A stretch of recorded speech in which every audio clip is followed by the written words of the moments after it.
चलिए दोस्तों, आज हमें एंशियंट मगध डायनेस्टीज़ के lesson number 5 Mauryan part 2 Bindusara Ashoka and decline of Maurya dynasty. सबसे पहले तो मैं क्षमा चाहूँगा कि इस सीरीज़ के इस पार्ट में काफ़ी लेट हो गए हम।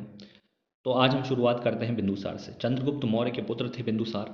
297 बीसी से 273 बीसी तक का जो एरा है वो इन्हीं का रहा है। और इन्हें अमृत घात यानी कि डिस्ट्रॉयर ऑफ अपोनेंट भी कहा जाता है।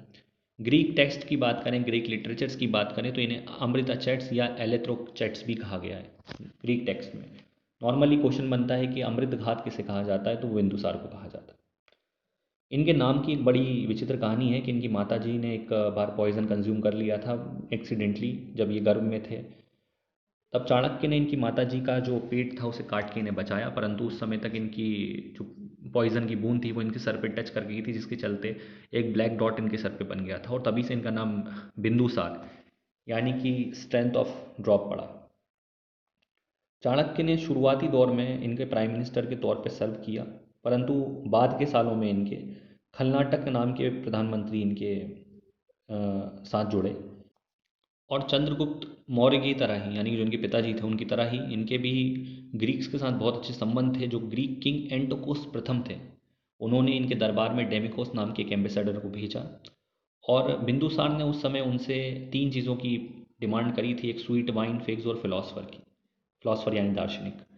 परंतु एंटिकोस जो थे उन्होंने सिर्फ दो मांगे पूरी करी, स्वीट वाइन भेजा, फिग्स भेजे, लेकिन फिलोसफर नहीं भेजा, क्योंकि ऐसा माना गया था ग्रीक की सबसे इंपॉर्टेंट जो कह सकते हैं संपत्ति है वो उनकी वहाँ की फ़िलासफ़ी है, तो इसलिए उन्होंने मना करा। तिब्बतियन लिटरेचर्स की अगर हम बात करें तो तिब्बतियन लिटरेचर्स में ये जो बिंदुसार हैं इन्हें कॉन्क्वरर ऑफ 16 टाउन्स कहा गया है और इन्हें acclaimed as the winner of land between Bay of Bengal and Arabian Sea. अब आप जानते हैं बे ऑफ बंगाल राइट पे है इंडिया की और अरेबियन सी लेफ्ट में, तो उतनी ज़मीन का इन्हें विजेता कहा गया है तिब्बतियन लिटरेचर के अंदर। बिंदुसार ने अशोक को तक्षशिला का और अवंती यानी उज्जैन का विद्रोह शांत करने पहुंचा। जब बिंदुसार के जो प्रिय पुत्र सुशीम थे वो फेल्ड हो गए, तो बिंदुसार का हमेशा से एक झुकाव रहा है सुशीम की तरफ। परंतु जो अशोक थे वो ज़्यादा कैपेबल थे, लेकिन फिर भी जो बिंदुसार का झुकाव हमेशा रहा है सुशीम की तरफ रहा है, जिसके चलते बाद में इस डायनेस्टी में काफ़ी दिक्कतें भी हुई हैं जिनको हम आगे समझते हैं। तो बिंदुसार का जो एरा है 297 बीसी से 273 बीसी तक चला है।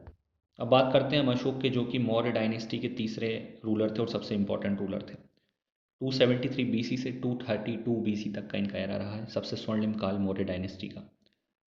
माता जी का नाम था सुब्धरांगिनी और इनका जन्म 304 बीसी में हुआ था और इनकी मदर को कुछ टेक्स्ट में धम्मा के नाम से भी जाना गया है।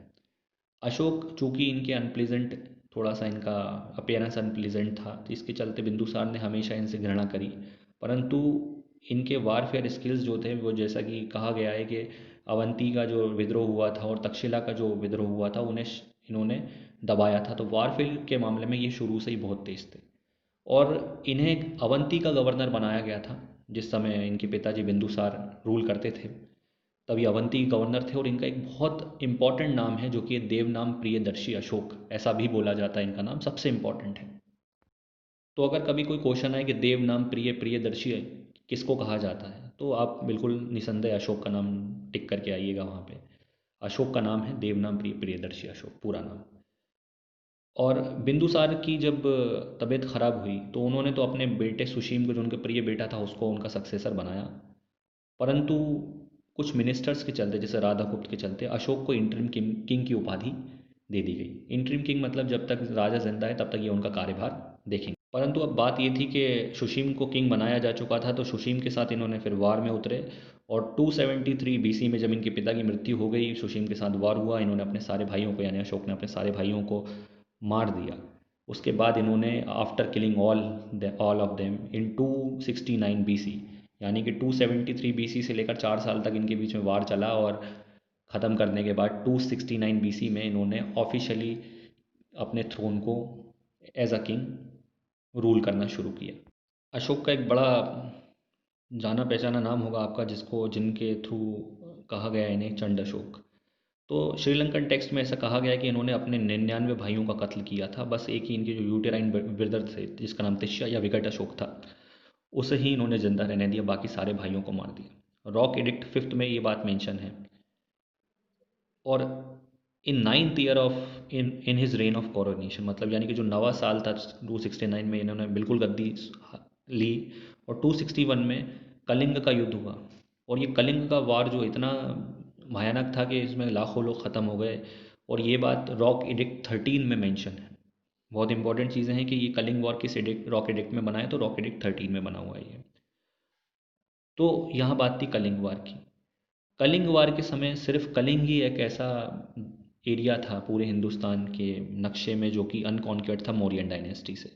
बल्कि मौर्यन डायनेस्टी ने पूरा के पूरा उस समय का भारतवर्ष जीत लिया था। और जो सदर्न डायनेस्टी थी जैसे चोला और पांड्याज, तो मौर्य डायनेस्टी इनके साथ फ्रेंडशिप अलाइंस में थे, तो यानी कि वो भी इनके अंडर में ही थे।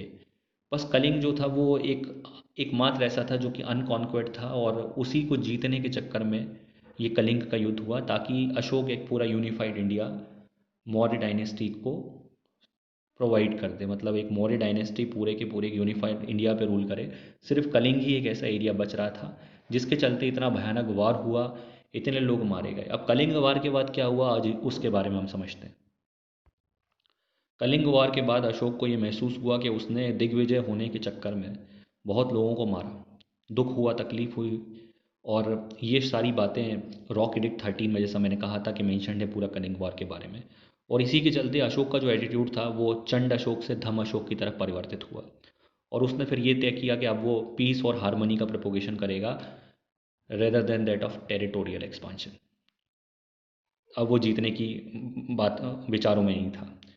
एक बुद्धिस्ट मॉन्क थे जिनका नाम था निग्रोध, उन्होंने अशोक के माइंड को चेंज करने में मदद करी, और जिसके चलते अशोक ने बौद्ध धर्म की तरफ रुचि जताई। और इस तरीके से अशोक बौद्ध धर्म की तरफ बढ़े कि उन्होंने अपनी पुत्री संघमित्रा और पुत्र महेंद्र को, जो कि उस समय का सिलोन यानी आज का श्रीलंका था, वहाँ भेजा to expand the preachings of Lord Buddha.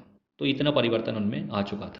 जहाँ तक कि जो तीसरी बुद्धिस्ट काउंसिल थी, जो 4 बुद्धिस्ट काउंसिल हैं फेमस, उसमें से जो तीसरी बुद्धिस्ट काउंसिल थी जो कि 250 बीसी में हुई थी, जिसमें अभिधम पिटक नाम का एक पिटक इस्टेब्लिश हुआ था। ये जो काउंसिल थी वो पाटलिपुत्रा में हेल्ड हुई थी, और इसके जो हेड थे वो मोगालीपुत्र तीसरा थे।